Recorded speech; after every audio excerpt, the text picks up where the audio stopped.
అని పట్టుకోవటం కోసం మీ పైన నాయకులుగా ఉన్నవారు లెక్క అప్పగించవలసిన వారి వల్ల మీ ఆత్మలను కాయచున్నారు. నాయకులు అంటే కేవలంగా సేవకులను మాత్రమే కాదండి. నిన్ను కనిన నీ తల్లి కావచ్చు, నీ తండ్రి కావచ్చు, లేకపోతే నీ ఆత్మీయ నాయకుడు కావచ్చు, నీ పైన అధికారిగా ఉన్నటువంటి నీ భర్త కావచ్చు, నీ యొక్క భార్య కావచ్చు. నాయకులు అంటే వీళ్ళందరినీ ఈ కేటగిరీలో తీసుకొని రావచ్చు. విజయవంతమైన ఆధ్యాత్మిక జీవితాన్ని కట్టుకునేటువంటి విషయంలో వీరందరూ నీకు లెక్క అప్పగించవలసిన వారి వల్ల ఉన్నారు. కాబట్టి వారిని ఎన్నడూ ఎప్పుడు కూడా మనము దుఃఖ పెట్టకూడదు, వారిని మనము బాధ పెట్టకూడదు అనేది దేవుని యొక్క ఉద్దేశమే. కనుక ఈ మధ్యాహ్న కాల సమయంలో మనం ఆధ్యాత్మిక జీవితంలో కష్టపడాలంటే, ఎదగాలి అంటే, అన్ని విషయాలు దీవించబడాలంటే మన పైన నాయకులుగా ఉన్నవారు వాళ్ళు దేవునికి లెక్క అప్పగించవలసిన వారు ఉన్నారట. వాళ్ళు ఎప్పుడు కూడా ఏ విషయంలో కూడా బాధపడకూడదు.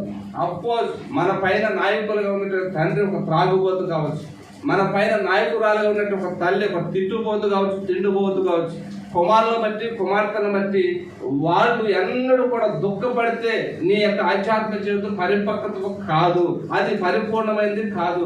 నీవు విజయవంతమైన ఆధ్యాత్మిక జీవితాన్ని కట్టుకోవడం అది అసాధ్యము.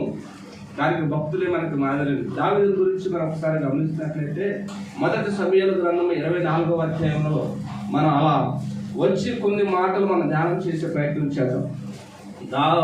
దావీదు గురించి మనకు బాగా తెలుసు, దావీదు యొక్క ఆధ్యాత్మిక జీవితాన్ని మనకి బాగా తెలుసు. కానీ ఈరోజు మరి కొన్ని విషయాల్ని ప్రభు మాట్లాడాలని నన్ను ప్రేరేపించిన మాటలు మీ ముందు పెడుతున్నాను. దయచేసి మొదటి సమూయేలు గ్రంథము 24వ అధ్యాయంలోనికి మనం అలా వచ్చి అలా ఉంచండి. అక్కడ జరిగిన సంఘటన అంతా మీకు నేను అర్థమయ్యేటట్లు చెప్పడానికి ప్రయత్నిస్తాను. దావీదుని సౌలు రాజు తరుముతున్నటువంటి దినాలు. ఎందుకు సౌలు రాజు దావీదుని తరుముతున్నాడంటే, ఆల్రెడీ సమూయేలు ప్రవక్త దావీదు సౌలు దగ్గరకు వచ్చి నీవు యెహోవా మీద తిరుగుబడి చేశావు కాబట్టి ఇక నీ రాజ్యం నిలబడదు, ఇక నువ్వు ఇల్లు చక్కదిద్దుకుంటే మంచిది అన్నట్లుగా ఒక సంకేతాన్ని చెప్పేసి వెళ్ళిపోతాడు. ఇక సమూయేలు ప్రవక్త సౌలుతో మాట్లాడట్లేదు. దావీదు గొలియాతును సంహరించాడు. ఈ విషయాలన్నీ సౌలు తలపోచుకుంటే ఇక ఖచ్చితంగా నేను రాజుగా ఉండకుండా దేవుడు తొలగించేశాడేమో అని ఒక నిర్ధారణకు వచ్చి, సరిగ్గా నాకు రాజకీయం తప్ప మరి ఇంకొకడు ఎవరున్నాడు అని ఆలోచన చేస్తే దేవుడు దావీదుని ఎక్కడ రాజునుగా చేసేసి అభిషేకించి నన్ను తొలగిస్తాడోనని తన రాజ్యం యొక్క అహంకారాన్ని బట్టి రాజు యొక్క సీటులో కూర్చొని దాన్ని దిగిపోవటం ఇష్టం లేక ఇక దావీదు మీద వేషపు చూపు చూడటం ప్రారంభించాడని మనం బైబిల్లో చదువుతూ ఉన్నాం కదా. మీకు విషయం తెలుసుకోలేదు, ఎవరైనా ఒక పోస్ట్కి పర్మనెంట్ అయితే ఆ పోస్టుని దిగిపోవటం అది చాలా కష్టతరమైన పరిస్థితి అన్నమాట. ఈ రోజుల్లో రకరకాల ఫెలోషిప్లు వెలుస్తామని ఫెలోషిప్లో ఒక ప్రెసిడెంట్ పోస్ట్కి కొన్ని రోజులు ఒకళ్ళు ఎన్నిక చేసుకుంటే ఆ పోస్ట్ దిగిపోవటానికి ఆ వ్యక్తికి ఇష్టం ఉండదు అన్నమాట. ఆ తర్వాత ఈ లోకంలో కూడా అధికారాలు ఉన్నాయి కదా, ముఖ్యమంత్రి అని ఇక రకరకాల అధికారాలు, వాళ్ళకి కూడా ఆ అధికారాన్ని దిగిపోవటం వాళ్ళకి ఏమాత్రం ఇష్టం ఉండదు. మరలా తానే అధికారంలోకి రావాలని, తాను రాకపోయినా తన యొక్క వారసత్వంలో ఎవరో ఒకరు అధికారంలోకి రావాలని వాళ్ళు ఎంతకైనా దిగజారిపోతున్నటువంటి పోస్టులో ఉన్నటువంటి పౌరాలకి అన్నమాట. దేవునికి స్తోత్రం. అయితే సౌలు గారు ఇంచుమించుగా కొన్ని సంవత్సరాల నుంచి రాజుగా ఇశ్రాయేలు ప్రజలందరి మీద మన్నాను పొందుతూ ఉన్నప్పుడు ఒక్కసారిగా దేవుడు నీవు కాదు, ఇక నువ్వు అర్హుడు కాదు, అర్హతను కోల్పోయావు, ఇక నువ్వు రాజుగా ఉండటానికి వీల్లేదు అని సమూయేలు ప్రవక్త చేత చేయించినప్పుడు కొంచెం బాధపడ్డాడు, నొచ్చుకున్నాడు. కానీ దీనికి ఎవడు పోటీ వస్తున్నాడు, ఆ పోటీ దాన్ని చంపితే మళ్ళా నాదే కదా అనుకున్నాడు. ఇక తరమటానికి ప్రారంభించాడు. దావీదును తరుముతూ చంపాలని ప్రయత్నిస్తూ ఉన్నాడు. కానీ దేవుడు దావీదుని ఎప్పటికప్పుడు కాపాడుతూ వస్తున్నాడు. దేవునికి స్తోత్రం.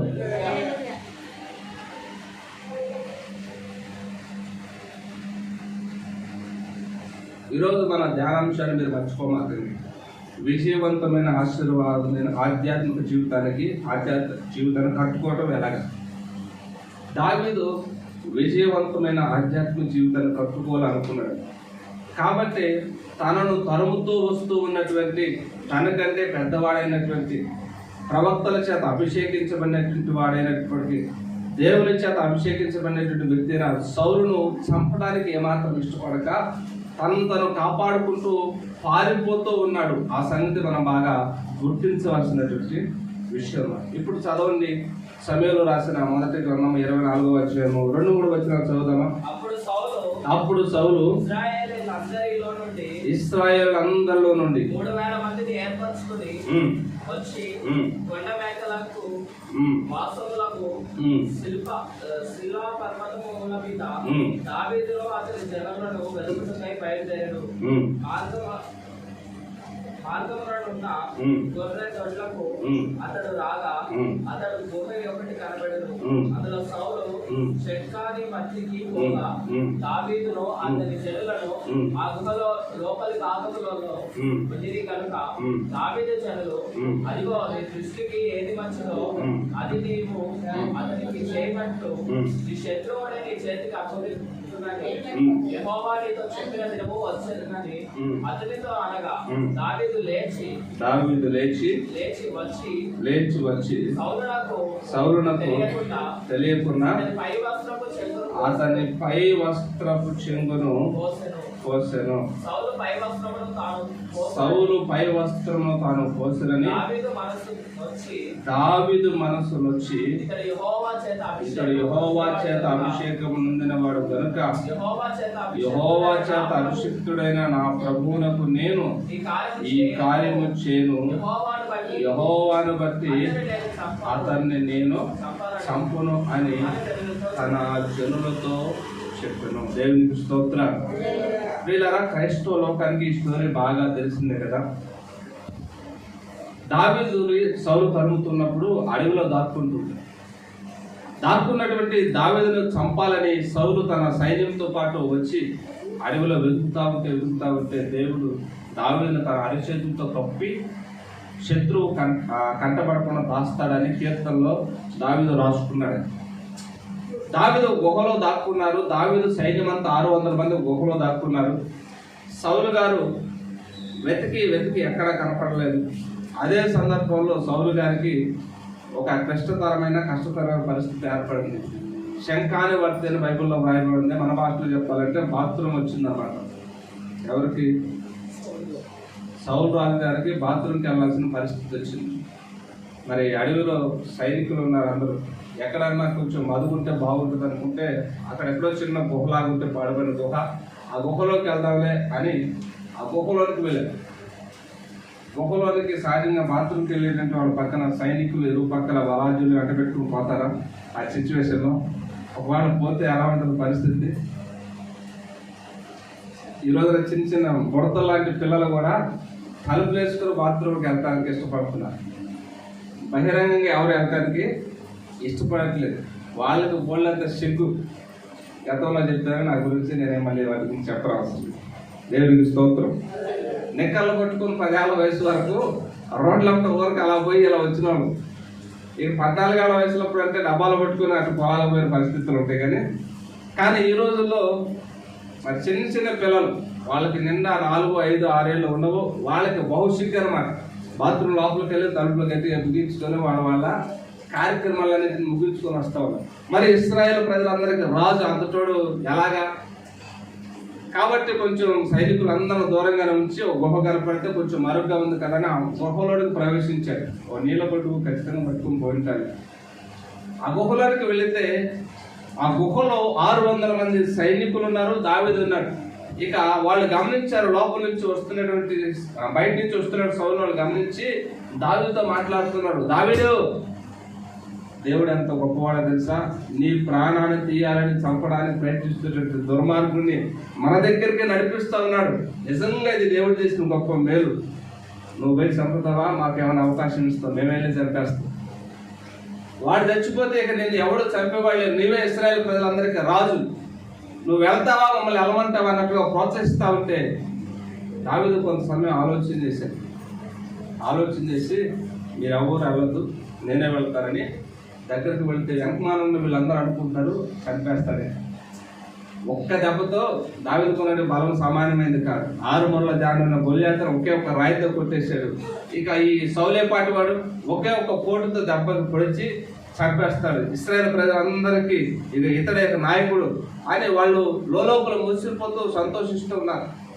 దావీదైతే మెల్లగా అతని దగ్గరికి వెళ్ళి అతను తన పని దానికి ఆనించుకుంటూ ఉంటే తన వస్త్రపు చెంగు, రాజుల వస్త్రం కొంచెం విస్తారంగా వెడల్పుగా ఉంటాయి, మీరు చూసే ఉంటారు ఆయా చిత్రపటాలు. ఒక చిన్న వస్త్రపు చెంగును కత్తిరించుకొని మళ్ళా వాళ్ళ దగ్గరికి వెళ్తే వాళ్ళు అంటారు, రాజా ఎంత గొప్ప అవకాశాన్ని మీరు ఎందుకు వదులుకున్నావు, దావీదు ఎందుకు వదిలావు అని అంటే, వద్దొద్దు, అతడు అభిషేకించడు. హల్లెలూయా. అతడు సమూయేలు ప్రవక్త చేత అభిషేకించబడిన వాడు, దేవుని యొక్క అభిషేకాన్ని పొందినటువంటి ఇశ్రాయేలు ప్రజలందరికీ మొట్టమొదటి రాజు. దేవుని ఎన్నికలు ఉన్నటువంటి ఇశ్రాయేల్ యొక్క ప్రజలని పరిపాలించే దేవుని ఎన్నికలు ఉన్నటువంటి రాజు. అతన్ని నేను ముట్టకూడదు, అది నాకు శాపం అవుతుంది. ఒకవేళ ముట్టే, నేను కనుక అతను ముట్టానంటే, నేను అధికారంలోకి రావడానికి అతను చంపానంటే అది నాకు శాపంగా, కీడుగా మార్చబడుతుంది అని కేవలం ఒక వస్త్రపు చెంగును మాత్రమే కత్తిరించి తీసుకుని వెళ్ళి మౌనంగా ఆ గుహలో ఉంటాడు. ఇక సౌలు గారు వచ్చిన పనిని ముగించుకొని వెళ్ళిపోయిన తర్వాత కొంచెము వీళ్ళకి ఎడం వచ్చిన తర్వాత సౌలుని కేక వేసి ఈ విషయాన్ని దావీదు చెప్తాడు. ఆ స్టోరీ అంతా ఈ 24వ అధ్యాయంలో ఉంటుంది. మీరు ఇంచుకున్నాక వ్యక్తిగతంగా చదవండి, చాలా ఇంట్రెస్టింగ్గా ఉంటుంది. ఈరోజు నేను మాటలు మీకు జ్ఞాపకం చేయడానికి గల ఉద్దేశం ఏంటంటే, విజయవంతమైన ఆధ్యాత్మిక జీవితాన్ని కట్టుకోవాలంటే మన పైన నాయకులుగా ఉన్నటువంటి వాళ్ళనట మనం ఏ విషయంలో కూడా వాళ్ళని తక్కువ చేసి మాట్లాడకూడదు, తక్కువ చేసి చూడకూడదు అనేది దేవుని యొక్క ఉద్దేశం. దేవునికి స్తోత్రం. అప్పటికే దావీదు సౌలు రాజ్యంలో ఒక పనివాడిగా ఉన్నాడు. ఒక నాయకుడి కింద దావీదు ఎదుగుతూ ఉన్నాడు. దావీదు గురించి బైబిల్లో రాయబడ్డ మాట, అతన్ని పంపిన చోటికెల్లా అతను వెళ్ళి సుబుద్ధి పని చేసుకుంటూ వస్తున్నాడు. కనుక ఒక పనివాడిగా ఉన్నాడు. కాకపోతే ఈ అసూయ వల్ల చంపాలనే ప్రయత్నము జరుగుతూ ఉన్నందువలన తప్పించుకొని పారిపోవాల్సి వచ్చింది దావీదు. అయినప్పటికీ తాను చంపడానికి అవకాశం వచ్చినప్పటికీ ఏమాత్రం హాని చేయడానికి ఇష్టపడక వస్త్రపు చెంగు కోసినందుకే నొచ్చుకున్నాడు. అతన్ని ఎంత గొప్ప మంచి మనసులో కదా దావీదు. దేవునికి స్తోత్రం. మన పైన పెద్దవాళ్ళు, వాళ్ళ అత్త కావచ్చు, మామ కావచ్చు, తల్లి కావచ్చు, తండ్రి కావచ్చు, వాళ్ళు నొచ్చుకునేటట్లుగా వాళ్ళు బహుశా నీ అంత మనుషులు కూడా కాకపోవచ్చు, నీ అంత ఆత్మీయులు కాకపోవచ్చు, నీ అంత ప్రార్థనాపరులు కాకపోవచ్చు, దేవునికి సమీపంగా లేని వాళ్ళు కూడా కావచ్చు. అయినా సరే వాళ్ళని నొప్పించడానికి నీకు దేవుడు అధికారం ఇవ్వలేదు. ఎందుకంటే నీవు ఆధ్యాత్మికంగా నువ్వు కట్టుకోవడానికి దేవుడు ఇస్తున్నటువంటి గొప్ప ఆధిక్యత, గొప్ప వరం ఇది. దేవునికి స్తోత్రం. కాబట్టి వాళ్ళని మనం ఏమి అనటానికి వీల్లేదని దేవుని వాక్యము తెలియజేస్తా ఉన్నాను. వాక్యంలో ఒక చోట ఒక చక్కటి మాట రాయబడి ఉంది. ఎక్కడ ఆ మాట అంటే, పేతురు రాసిన మొదటి పత్రిక 2వ అధ్యాయం 18వ వచనం. పేతురు రాసిన మొదటి పత్రిక 2వ అధ్యాయం, పనివారులారా మంచివారును సాత్వికులైన వారికి మాత్రమే కాక ముష్కరులైన మీ యజమానులకును పూర్ణ భయముతో లోబడి ఉండండి. హల్లెలూయా. ఎవరికి లోబడి ఉండాలంట? కొంతమంది మనం పనిచేసే ప్రాంతాల్లో మంచివారు ఉంటారు, మనల్ని ఎంతో ప్రేమిస్తూ ఉంటారు, మన కష్టాన్ని దగ్గర ప్రతిపాదిస్తూ ఉంటారు. వాళ్ళు పండుగలు పబ్బాలు వచ్చినప్పుడు వాళ్ళ సంతోషంలో మనం కూడా పాలిభాగస్తులుగా చేసుకోవడానికి వాళ్ళు ఇష్టపడుతూ ఉంటారు. అలాగని అందరూ అలాగే ఉంటారని వీల్లేదు. కొంతమంది ముష్కర్లు ఉంటారు. ముష్కర్లు అంటే దుర్మార్గులు అన్నమాట. మన కష్టాన్ని కొన్నిసార్లు మనకే ఇవ్వకుండా వచ్చే వారం ఇస్తాను, ఆపై వచ్చే వారం ఇస్తాను అని ఆపేటువంటి దుర్మార్గులు ఉంటారు. నేను తెలుసుకోలేదు.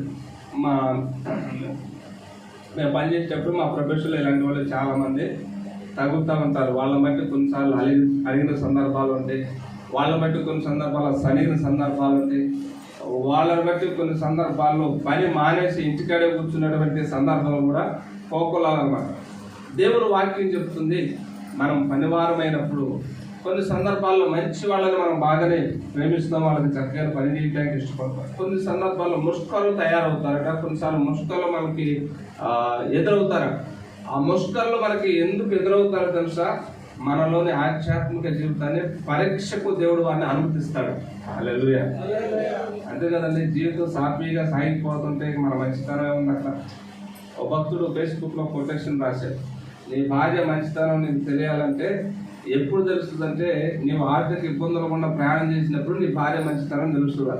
నువ్వు అన్ని సమృద్ధిగా తెచ్చి పెడతా ఉంటే శుభ్రంగా తిని కూర్చొని మా ఆయన మంచివాడు, మా ఆయన అంతటోడు ఇంతటోడు లేడు అంటాడు. అదే నువ్వు కొంచెం ఆర్థిక ఇబ్బందులు కూడా ప్రయాణం చేస్తూ ఉండు చూడు, అప్పుడు తెలుస్తుంది నీ భార్య మంచితనం ఏంటి. ఆ ఆర్థిక ఇబ్బందుల్లో కూడా నీతో పాటు నేను ఉన్నానయ్యా, ఇదిగో నీకు సరైన జీవనోపాధి లేదా, నేను నీ కొరకు కష్టపడతాను, ఇద్దరం కలిసి చేసుకుంటే మనకు సహాయం అవుతుంది అని ఎప్పుడైతే అనగలుగుతుందో అప్పుడు ఆవిడ నిజంగా మంచి వెళ్ళాలి. దేవునికి స్తోత్రం. అలాగే మంచి భర్త ఎప్పుడంటే ఎన్ని సమస్యలు వచ్చినా ఎన్ని కష్టాలు వచ్చినా కాస్త అణిగి మణిగి ప్రతి సమస్యను ఓర్చుకోగలిగి తాళుకొని నిలబడగలిగినప్పుడే అతడు మంచి భర్తగా ఉంటాడు. కొన్ని సందర్భాల్లో ఈ రోజుల్లో భిన్నమైనటువంటి ఆలోచనలు, భిన్నమైనటువంటి వారు ఏదైనా సరే ముష్కరులైనటువంటి వారికి కూడా దేవుని పిల్లలమైన మనం అందరం ఏం చేయాలంట, లోబడి ఉండాలంట. ఇది ఎందుకు వస్తుందంటే మన ఆధ్యాత్మిక జీవితాన్ని కట్టుకోవటం కోసం, దేవుని యొక్క దీవెన ఆశీర్వాదాలు మనము పొందుకోవటం కోసమని వాక్యం చెప్తుంది. దేవునికి స్తోత్రం. ముష్కరులైన మీ యజమానులకును పూర్ణ భయముతో లోబడి ఉండాలి. చాలా విషయాలు. ఎవడైనా ఎవడైనా అన్యాయముగా శ్రమ పొందొచ్చు దేవుని గూర్చిన మనస్సాక్షి కలిగి దుఃఖము సహించినలా అది హితమవును. దేవునికి స్తోత్రం. ముష్కరులైన యజమానులకి అంటే చెడ్డవారైన యజమానులకి, చెడ్డవారైన భర్తకి, చెడ్డవారైన భార్యకి, చెడ్డవారైన అత్తకి, చెడ్డవారైన మామకి, చెడ్డవారైన తండ్రికి ఏం చేయాలట? హలో, ఏం చేయాలట? ఉంటున్నావా?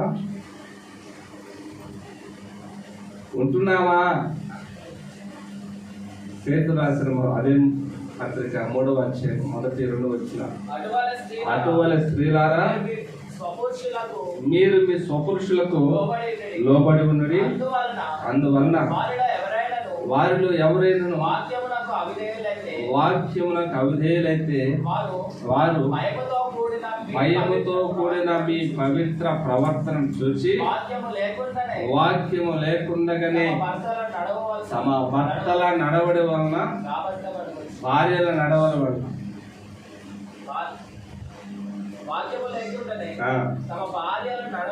భార్యల నడవడి వలన రాబట్టబడవచ్చును.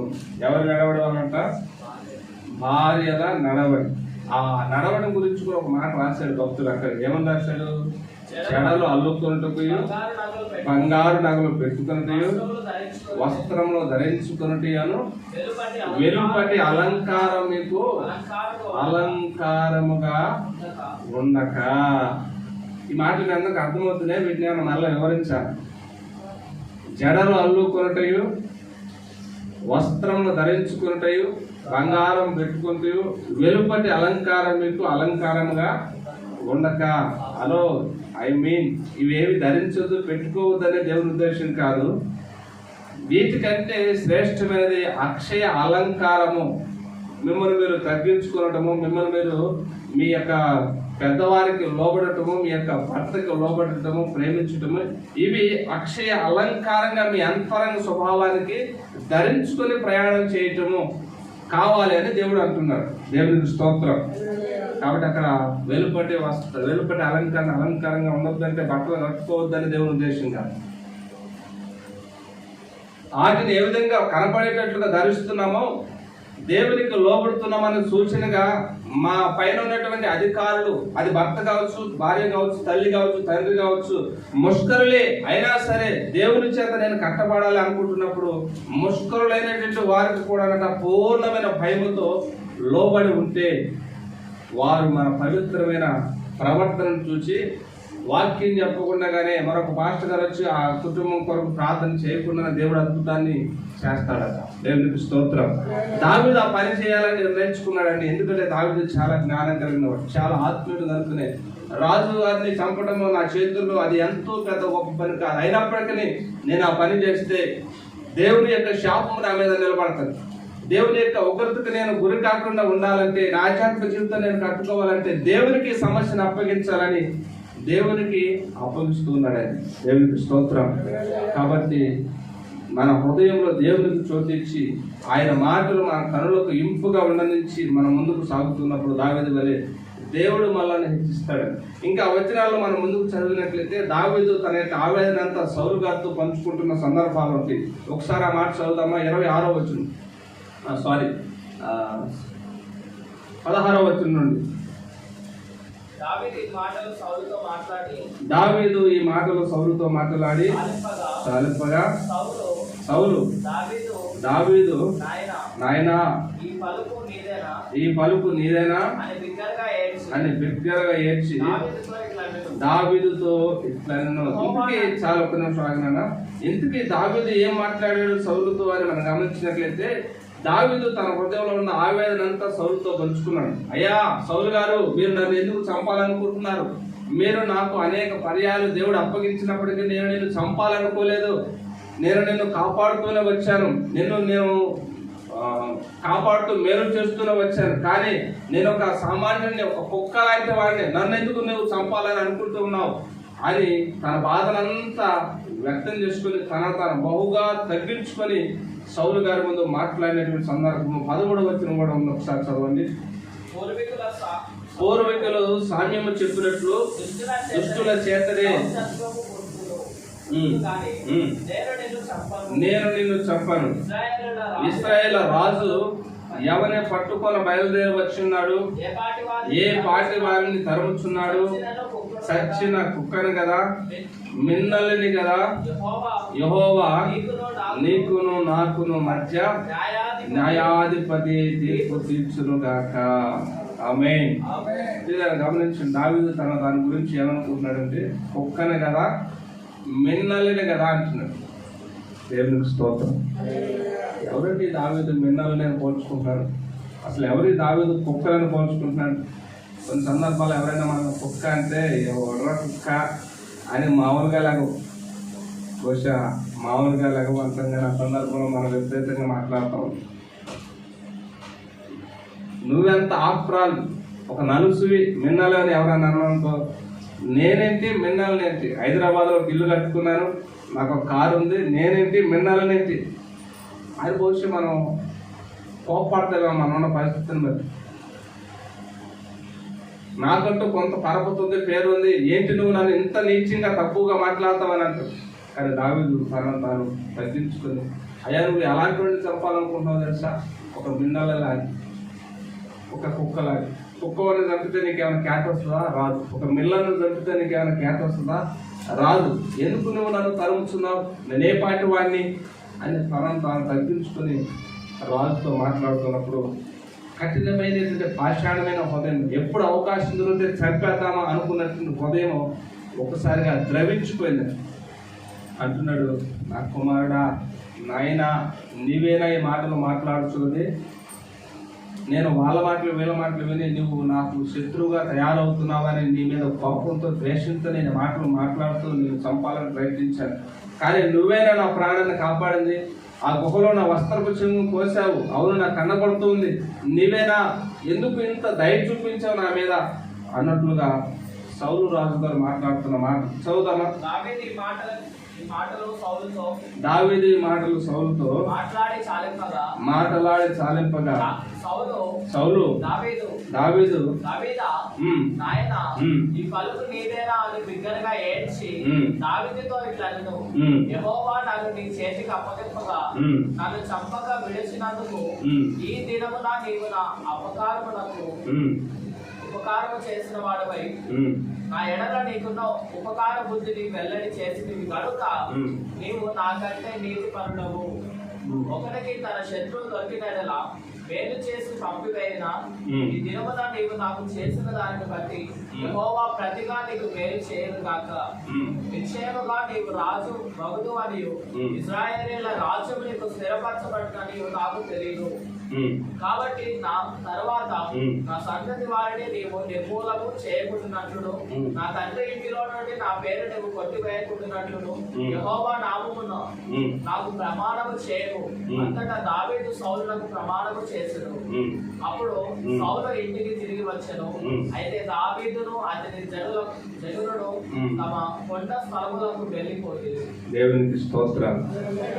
ఇలా కీడుకు ప్రతి కీడు చేయటము దేవుని పిల్లల లక్షణం కాదని దావీదుకు ముందే తెలుసు. తను విజయవంతమైన ఆధ్యాత్మిక జీవితాన్ని పట్టుకోవాలనుకున్నాడు కాబట్టి సౌలు చేతికి చిక్కినా సరే చంపలేదు.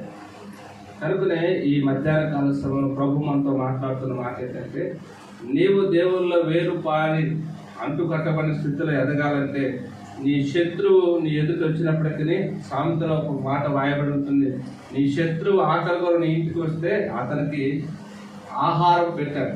అలా చేయటం మూలన ఏం జరుగుతుందంటే అతని తల మీద నిప్పులు కుప్పలుగా పోసినట్టుగా అతనికి ఉంటుంది. హలో, అందరికీ ఉన్నారా? నిప్పులు పోయాలన్న ఉద్దేశంతో పెట్టద్దు దాని అర్థమవుతుందా? నిప్పులు పోయేసేటట్టుగా ఉంటుందని వాక్యం చెప్పింది కాబట్టి అలాగ చేయటం కాదు. అతను హృదయపూర్వకంగా క్షమించి మన్నించి ప్రేమించి ఆ పని చేసినప్పుడు అతనికి ఉంటుంది ఆ పరిస్థితి. నువ్వు మాత్రం అలాంటి ఆలోచనతో ఉండకూడదు. దావీదు అదే చేశాడు సౌలు యొక్క పరిస్థితిని బట్టి. కానీ దేవుడు సౌలు యొక్క హృదయాన్ని మార్చి సౌలు చేత హృదయపూర్వకంగా మనస్ఫూర్తిగా దావీదుని దీవించినట్లుగా దేవుడు అతని నోటికి ఆశీర్వాదపు వచనాలని ఇచ్చాడు. దేవునికి స్తోత్రం. పేతురు రాసిన 3వ అధ్యాయం మొదటి పత్రిక 3వ అధ్యాయంలో కూడా 9వ వచనంలో కూడా కొన్ని మాటలు ఉంటాయి కదా. కీడునకు ప్రతి కీడు మీరు, దోషునకు ప్రతి దోషున ఆశీర్వాదమునకు వారసులవుటకు మీరు పిలువబడితిరి గనుక కీడుకు ప్రతి కీడైనను దోషులకు ప్రతి దోషనైనను చేయక దీవించుడి. దేవునికి స్తోత్రం. అసలు మనం ఎందుకు పిలువబడ్డామట? ఈ రోజున దేవుని మందిరానికి వచ్చి ఊరికి అలా కూర్చుని వెళ్ళిపోవడానికి కాదు మనం పిలువబడింది.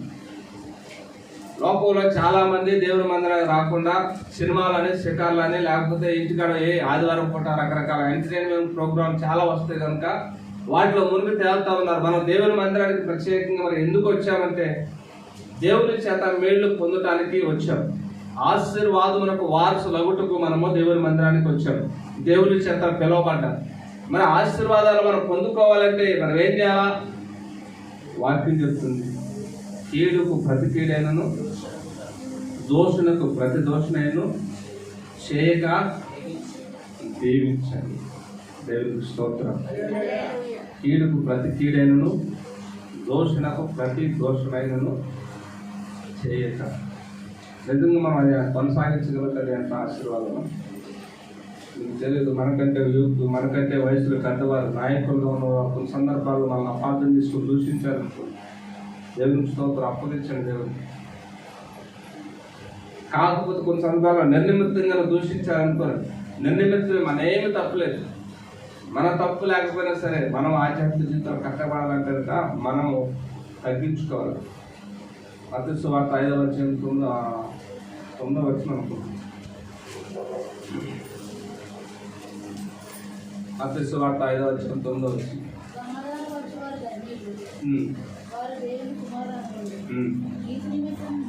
నీతి నిమిత్తము హింసించబడి వారు ధన్యులు, వారు దేవుని కుమారుడు, పరలోక రాజ్యం వారు.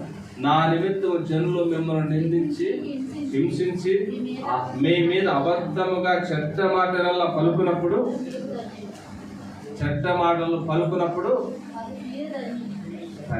హల్లెలూయా. కొన్ని సందర్భాల్లో ధన్యతలను దేవుడు కొన్నిసార్లు ఉచితంగా ఇస్తే మనమే పోగొట్టుకుంటాం.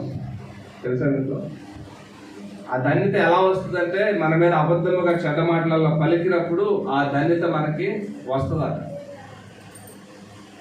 ఆ ధన్యత మనం పొందుకున్నట్లుగా మనం ఏం చేయాలంటే ఆధ్యాత్మిక జీవితంలో కట్టబడినట్లుగా మనము మౌనంగా ఉండాలి. మన ప్రభు వదకు తేబడినటువంటి గొర్రెలే మౌనముగా ఉన్నాడు. ఆయన నోరు తెరవలేదని వాక్యంలో రాయబడింది. ఆయన కనుక నోరు తెరిస్తే నీకు నాకు రావాల్సినటువంటి సమానార్థమైనటువంటి శిక్ష ఖచ్చితంగా పొందేవాడు నోరు తెరిస్తే.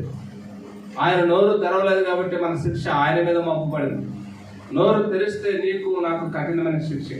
కనుక ఈ రోజున నీవు నేను కూడా నోరు తెరవకుండా మౌనంగా సహిస్తే ఆశీర్వదింపబడతావు.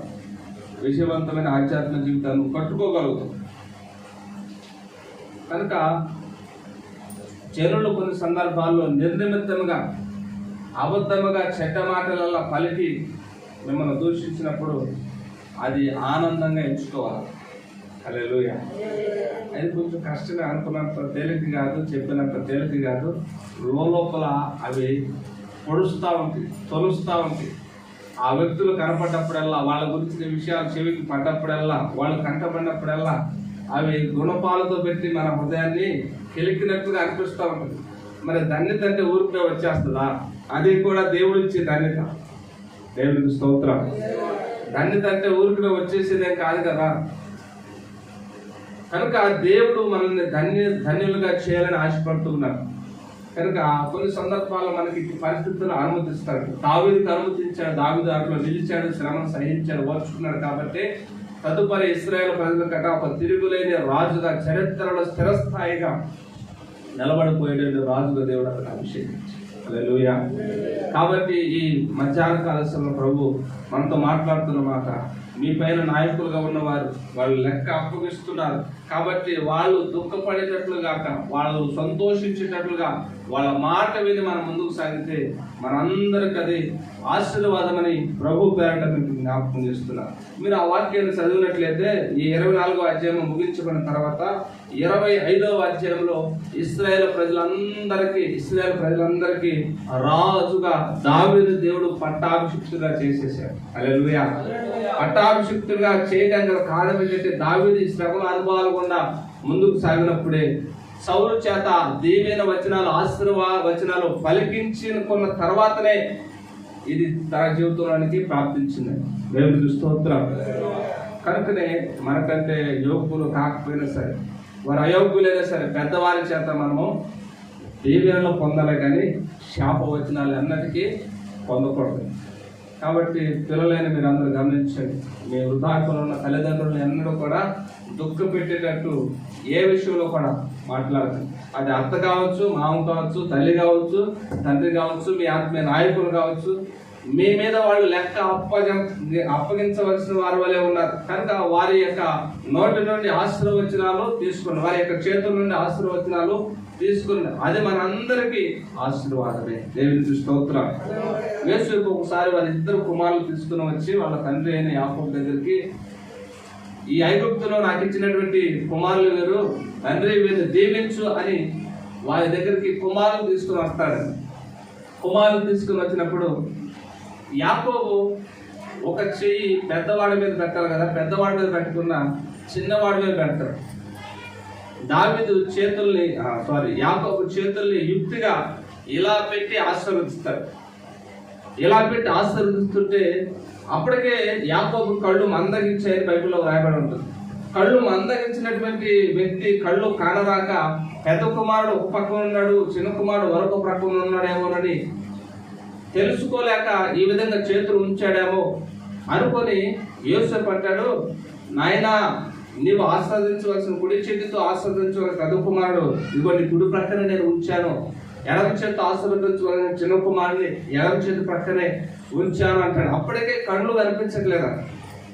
ఒక మాట ఇక్కడ నేను చెప్పాలి, వాళ్ళకి కళ్ళు కనపడకపోయినప్పటికీ దేవుని ఆత్మ వాళ్ళలో ఉండి ఎవరిని ఆశీర్వదించాలో, ఎవరిని ఎక్కువ ఆశీర్వదించాలో, ఎవరిని తక్కువ ఆశీర్వదించాలో దేవునికి తెలుసు. కనుక దేవుని యొక్క ఆత్మచేత నింపబడిన యాకోబు ఆ విధంగా యుక్తిగా ఇద్దరి మీద చేతులుంచి ఇద్దరిని ఆశీర్వదించాడు. కాకపోతే చిన్నవాడికి కొంచెం ఎక్కువ ఆశీర్వాదం వచ్చింది, పెద్దవాడికి కొంచెం తక్కువ ఆశీర్వాదం వచ్చింది. కుడి చెయ్యి చిన్నవాడి మీదకి వెళ్ళింది, ఎడమ చెయ్యి పెద్దవాడి మీదకి వచ్చింది. ఎలాగ? ఎందుకంటే ఇది నాకు తెలియను, ఇది దేవుని యొక్క ప్రణాళిక అంటాడు. హల్లెలూయా. ఇది దేవుని యొక్క ప్రణాళిక, దేవుని యొక్క చిత్తం అంటే ఇది ఇలాగ. ఎందుకు అంటే నాకు తెలియదు, అది దేవుని యొక్క ప్రణాళిక. ఇక్కడ మరొక మాట మీకు ఏం జ్ఞాపకం చేయాలనుకున్నానంటే, వృద్ధాప్యంలో ఉన్నటువంటి తల్లుల యొక్క తండ్రుల యొక్క ఆశీర్వచనం బిడ్డలకు ఎప్పటికైనా ఆశీర్వాదం.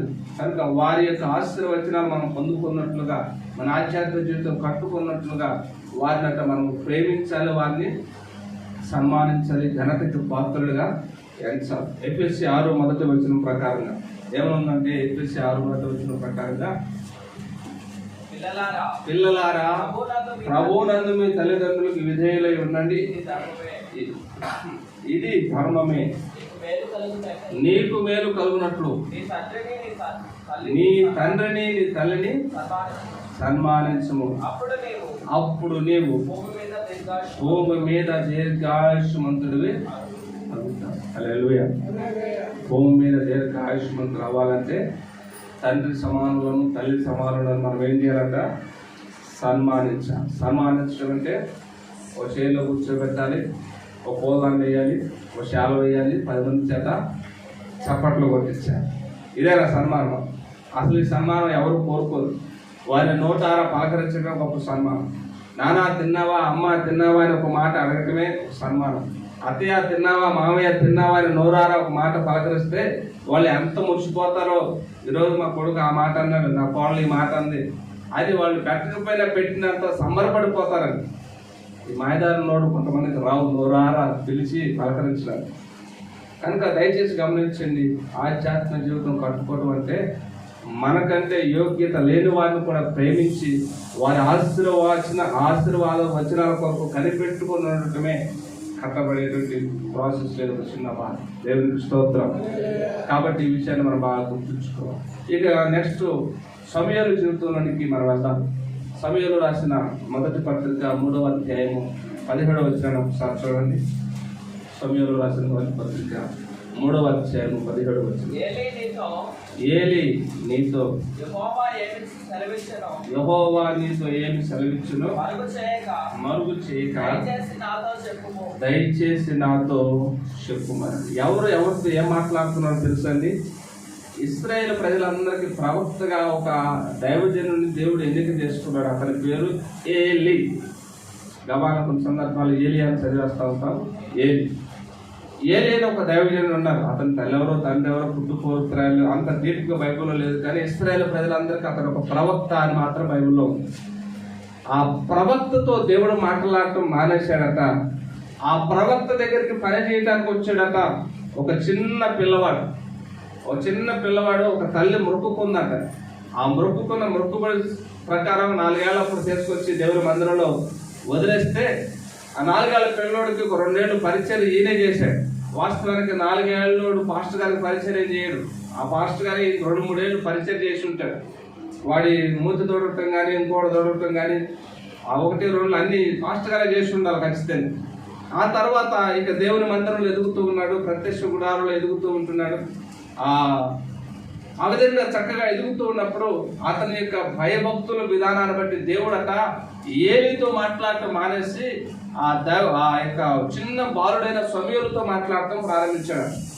మాట్లాడుతూ ఉంటే ఇక అర్థం పరంపర కొనసాగుతూ ఉన్న సందర్భంలో ఒకసారి మొట్టమొదటిగా మాట్లాడిన ఒక గంభీరమైన కొన్ని మాటలు మనకు అక్కడ కనపడుతుంది.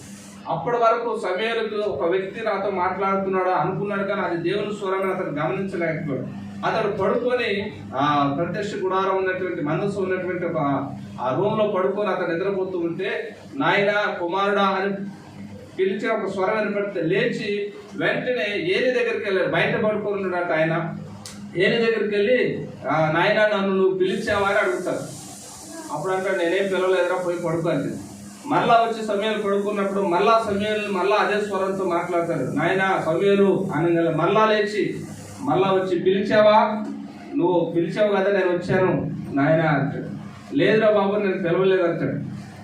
ఇక ఆ తర్వాత మళ్ళా పోయి పడుకుంటే మళ్ళా అదే స్వరంతో పిలిస్తే ఇక ఒక్కసారి కోపం వచ్చేసి ఒక విషయం తెలుసా, నిద్రపోతూ ఉన్న వ్యక్తిని మాటమాటికి లేపితే చాలా కోపం వస్తుంది.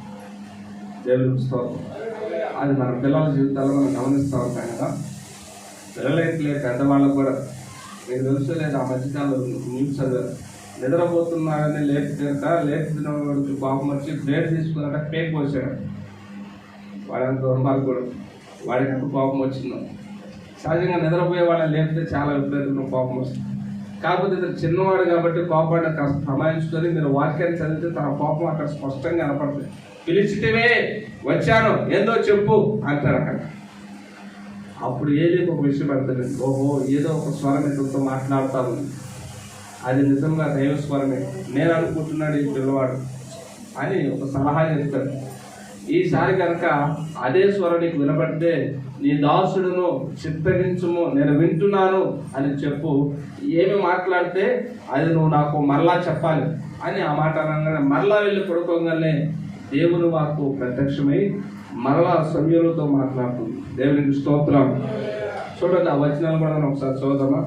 ఆ వచనాలు ఎక్కడ ఉంది? సమూయేలు రాసిన గ్రంథంలో 4వ అధ్యాయము. అయితే ఏలీ, సమూయేలు నా కుమారుడా, సమూయేలును పిలువగా అతడు చిత్తము నేను ఇక్కడే ఉన్నానన్నాడు. చిత్తము నేను ఇక్కడనే ఉన్నాను. నీతో యెహోవా ఏమి సెలవిచ్చినో మరుగు చేయక, నీతో యెహోవా ఏమి సెలవిచ్చినో మరుగు చేయక దయచేసి నాతో చెప్పుము, దయచేసి నాతో చెప్పుము. ఆయన నీతో సెలవిచ్చిన సంగతులలో, ఆయన నీతో సెలవిచ్చిన సంగతులను ఏదైనా నీవు మరుగు చేసిన ఎడల, ఏదైనా మరుగు చేసిన ఎడల అంతకంటే అధికమైన కీడు, అంతకంటే అధికమైన కీడు ఆయన నీకు కలుగు చేయును, ఆయన నీకు కలుగు చేయునుగాక అని చెప్పారు. చాలు.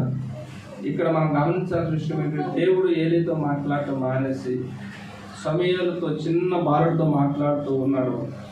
అయితే ఈ చిన్న బాలుడు నాతో దేవుడు మాట్లాడుతున్నాడు కదా అని ఏలిని ఎక్కడ ఏ విషయంలో తక్కువ చేసి మాట్లాడలేదు. వాస్తవానికి ఏలిని తక్కువ చేసి మాట్లాడటానికి చాలా విషయాలు ఉంటాయి. ఏలికి ఇద్దరు కుమారులు ఉన్నారట, హోప్ని, ఫీనెహాసులు అని. వాళ్ళు బహు దుర్మార్గంగా ప్రవర్తిస్తూ ఉన్నారట. వాళ్ళు బహు తిండిపోతులుగా ఉన్నారట. ఆ దేవుని మందిరానికి ఎవరైనా మొక్కుబడిగా దహన బలులు తీసుకొని వస్తే, మాంసాన్ని తీసుకొని వస్తే, ఆ వాస్తవానికి ఒక వంకెలకు ఒక కర్ర ఉంటుంది. ఆ కర్రని నీళ్ళలో ఆ యొక్క మాంసం ముంచి ఆ మాంసం ఎంత వస్తే అది యాజకులుగా తీసి పక్కన పెట్టారు.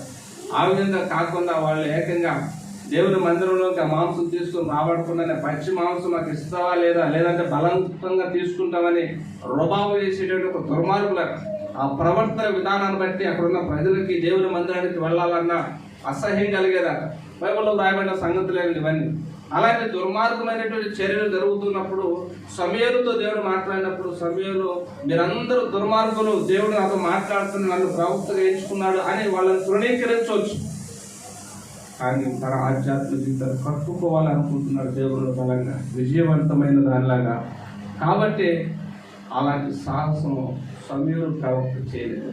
దేవునికి స్తోత్రం. కనుక ప్రభు మనతో మాట్లాడుతున్న మాట, మనకంటే పెద్దవారు, వాళ్ళు యోగ్యులు కావచ్చు, అయోగ్యులు కావచ్చు, జాగ్రత్తగా మాటలు అర్థం చేసుకోవడానికి ప్రయత్నించి, మీ పైన వాళ్ళు నాయకులుగా ఉన్నారు, వాళ్ళు లెక్క అప్పగించాలి దేవునికి. వాళ్ళు ఇచ్చిన లెక్క ప్రకారం మీ ఆశీర్వాదాలు ఉంటాయి, అది గుర్తుంచుకోవాలి. హల్లెలూయా. వాళ్ళు ఇచ్చినటువంటి రిపోర్టును బట్టే మీ ఆశీర్వాదాలు అన్నీ ఉంటాయి. ఆ విషయాన్ని బాగా గుర్తుంచుకోండి. వాళ్ళు ప్రభు నమ్మలేదండి, వాళ్ళు అన్యులండి, వాళ్ళు యేసుక్రీస్తు తెలియదా అన్నా సరే, వాళ్ళు ఇచ్చిన రిపోర్ట్ని బట్టి మన యొక్క ఆశీర్వాదాలు దాగి ఉంటాయని ఇది బాగా గుర్తుంచుకోవాలి. దీన్ని కూడా నేను వాక్య ఆధారంగా జ్ఞాపకం చేస్తున్నాను సుమా. ఈ ఏలి తొలగిపోయారు, ఏలి కుమారులు తప్పిపోయారు, అయినా సరే ఏలి యొక్క ఆశీర్వచనాలు సమూయేలుకి అవసరమైనవి. కనుకనే సమూయేలు తన యొక్క ఆధ్యాత్మిక జీవితాన్ని కట్టుకోవాలనుకుంటున్నాడు. కాబట్టి ఎవరిని కూడా తృణీకరించారు. దేవునికి స్తోత్రం. ఇంకొక వ్యక్తిని గురించి జ్ఞాపకం చేసి నేను ముగిస్తాను. ఆయన ఎవరో కాదు, మహానికి చాలా సుపరిచితమైన వ్యక్తి నోవా. చదువుదామా నోవాహుని గురించి? గమనిందా? నోవాహుని గురించి బైబిల్లో రాయబడిన మాట. అతడట చదువుదామా 9వ అధ్యాయం 20వ వచనం. 9వ అధ్యాయం 20 ఆదికాండం. నోవాహు వ్యవసాయం చేయని ఆరంభించి ద్రాక్ష తోట వేసింది. పిమ్మట ద్రాక్షారసం తాగి మత్తుడై తన గుడారములో వస్త్రహీనుడుగా నుండెను. అప్పుడు కనాను తండ్రి అయిన హాము తన తండ్రి వస్త్రహీనుడై ఉండటం చూచి బయటనున్న తన ఇద్దరు సహోదరులకు ఆ సంగతి తెలిపాను. అప్పుడు షేమును యాఫేతును వస్త్రం ఒకటి తీసుకొని తమ ఇద్దరి భుజముల మీద వేసుకొని వెనుకకు నడిచి వెళ్ళి తమ తండ్రి దిశమూలలను కప్పిరి. వారి ముఖములు వెనక తట్టు ఉండటం వలన తమ తండ్రి దిశమూలను చూడలేదు.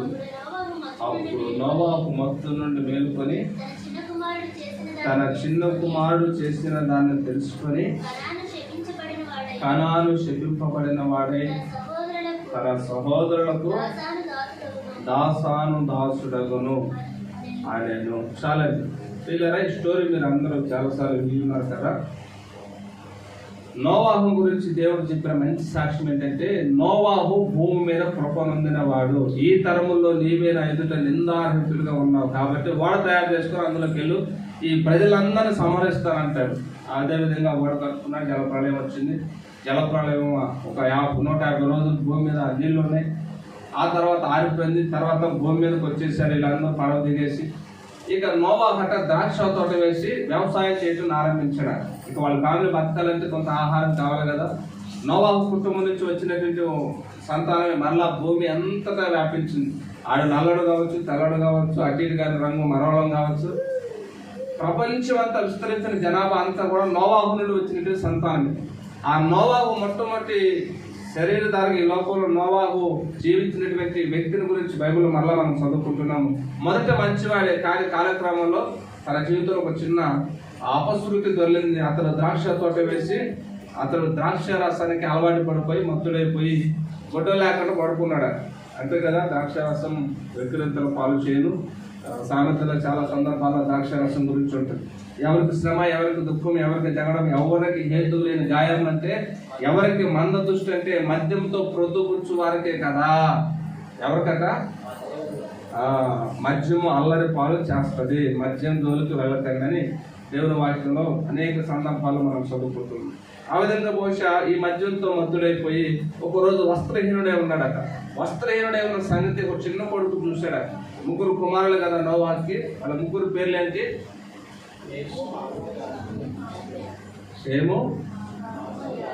షేము, హాము, యాఫేతు. చిన్నవాడని బైబిల్లో మనం చదువుతున్నాం కాబట్టి ఇక చిన్నవాడే మనం అనుకోవాలి. హాము అట తన తండ్రి వస్త్రహీనుడే చూచి బయటనున్న తన 2 సహోదరులకు సంగతి చెప్పాడు. చెప్పిన వెంటనే అతని మీదకి శాపం వెళ్ళింది. దేవుని వాక్యంలో పేతురు రాసిన మొదటి పత్రిక 4వ అధ్యాయం 8వ వచనంలో ఒక చక్కటి మాట రాయబడింది. నిజంగా తండ్రిని ప్రేమించిన వాడైతే ఈ హాము వెంటనే తన యొక్క సహోదరులకు ఈ విషయాన్ని చెప్పకుండా వెంటనే తన యొక్క దిశమలను కప్పే ప్రయత్నం చేసేవాడు. తండ్రి మీద ఏమాత్రం గౌరవం, ప్రేమ లేకుండా హేళన చేద్దాం అనుకున్నాడు, అవమానం చేద్దాం అనుకున్నాడు. వెళ్ళి వాళ్ళ సహోదరులకు ఈ విషయం చెప్పాడు. వాళ్ళ సహోదరులు ఈ విషయాన్ని తెలుసుకుని తండ్రి దిశమలను చూడటం మంచిది కాదు అని వాళ్ళు వెనక తట్టుగా ఒక వస్త్రాన్ని తీసుకుని వచ్చి వెనక తట్టుగా తండ్రి దిశమలను చూడకుండా తండ్రి యొక్క దిశమలను కప్పారు. తండ్రి యొక్క దిశమలను కప్పినందుకు ఇద్దరికి ఆశీర్వాదాలు వచ్చాయి. తండ్రి దిశమలను చూసి హేళన చేసి పరుగురికి పరీక్ష చేసిన వ్యక్తికి శాపం వచ్చింది. పేతురు రాసిన మొదటి పత్రిక 4:8 ప్రకారం ఏమనుందంటే, ప్రేమ అనేక పాపములను తప్పును గనుక అన్నిటికంటే ముఖ్యముగా ఒకరి ఎడల ఒకడు మిక్కటమైన ప్రేమ కలిగిన వారే ఉండండి అంటాడు. హల్లెలూయా. ఈ హాము అనేటువంటి వ్యక్తి ప్రేమ లేని వ్యక్తిగా మనకు కనపడుతున్నాడు. ప్రేమ అయితే ఖచ్చితంగా ఏం చేసేవాడు? తన తండ్రి దిశమలను కప్పేవాడు.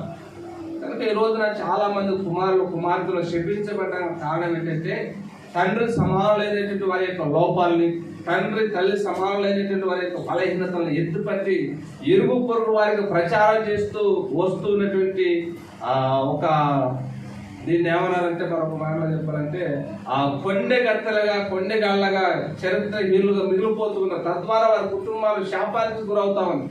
కనుక దయచేసి గమనించండి, ఎవరైనా సరే తల్లి సమాలు, తండ్రి సమాలు ఏదైనా ఒక బలహీనతలో ఉంటే చేతనైతే నీవు ఆ బలహీనతను కప్పడానికి ప్రయత్నించేది. చేత కాకపోతే నోరు మూసుకొని ఊరుకో, లేదంటే శపించబడతామని వాక్యం చెప్తుంది. ప్రేమ అనేక పాపాలని కప్పుతుంది. కాబట్టి అన్నిటికంటే మిక్కటమైన ప్రేమ కలిగి ఉండమని దేవుని వాక్యం చెప్తాము. కనుక శపించబడకుండా నీవు నీ యొక్క విజయవంతమైన ఆధ్యాత్మిక జీవితాన్ని కట్టుకోవాలంటే నీకంటే పెద్దవారు, వయసులో పెద్దవారు, తల్లి సమానం, తండ్రి సమానం, వారి బలహీనతలు నీ కంటబడిన, నీ చెవిన పడిన వాటి గురించి ఎక్కడ కూడా ప్రచారం చేసి హాము శపించబడిన వాడిగా మనం దేవుని వాక్యం చూస్తున్నాం. కాబట్టి ఈ రాత్రి కాలం, ఈ మధ్యాహ్న కాలం మనము విజయవంతమైన ఆధ్యాత్మిక జీవితాన్ని కట్టుకోవాలంటే ఇవి చాలా ప్రాముఖ్యమైనటువంటి పాఠాలు. దేవునికి స్తోత్రం. నేను ప్రారంభం వచ్చిన చదువుతూ చెప్పాను కదా, మీరు ఎప్పుడు వింటూ వచ్చినటువంటి వాక్యంతో సమానమైనది కాదు. మీ పైన నాయకులు అంటే తల్లి, తండ్రి, అత్త, మామ, కోశ భర్త, నాయకులు. వాళ్ళు లెక్క అప్పగించవలసిన వారిలో ఉన్నారు. కనుక వాళ్ళని కప్పగలిగింది క్రీస్తు. దేవునికి స్తోత్రం. ఓ భక్తుడు ఇలా ఒక కామెంటరీ చేశాడు. యేసయ్య వెంట ఇస్కరియోతు 3.5 సంవత్సరాలు ఉన్నాడు కదా, ఎప్పుడైనా సరే 3.5 సంవత్సరాల నువ్వు నన్ను పట్టించబోయే దుర్మార్గుడురా అని చెప్పాడా యేసయ్య? ఎప్పుడూ చెప్పలేదు. ఆయనకు తెలియదంటారా? ఆయనకు తెలియదు ఏమైనా ఉందా? ఒకడు పన్ను కట్టాలయ్యా, నువ్వు పన్ను కట్టాలంటే సముద్రానికి వెళ్ళి పేతురు వలేసిరా, ఒక గాల వేసుకోమా, అందులో చేప నోట్లో 1 షెకేలు ఉంటుంది, అది 6 షెకేలు నువ్వు కట్టు, 6 షెకేలు నాకు కట్టు. సముద్రంలో ఒక చేప ఉంటుంది, ఆ చేప నోట్లో 1 షెకేలు ఉంటుంది అని యేసయ్యకి తెలిసినప్పుడు ఇస్కరియోతు నన్ను పట్టించబోయే ఒక దుర్మార్గుడిని యేసయ్యకి తెలియదు అంటారా? ఖచ్చితంగా తెలుసు. యేసయ్య మనసు ఇతరుల బలహీనతను బయటపెట్టి అవమానపరిచేది కాదు. దేవునికి స్తోత్రం. కాబట్టి మనము విజయవంతమైన మన ఆధ్యాత్మిక జీవితాన్ని పట్టుకోవాలంటే ఇది క్రమము, ఇది మార్గము, ఇది ప్రాసెస్ అన్న సంగతిని ప్రభు మీతో మాట్లాడుతున్నారు. కనుక మనము ఆధ్యాత్మిక కట్టుకున్నట్లుగా మన ఆత్మీయ యాత్రలో ఈ విషయాలన్నింటినీ గమనించిన వారమై ముందుకు సాగుదాం. దేవుడి మాటలు మనందరి వినికిలో దీవించి ఆశీర్వదించుగాక. తల్ల ఉంచుదాం, ప్రార్థన చేసుకుందాం.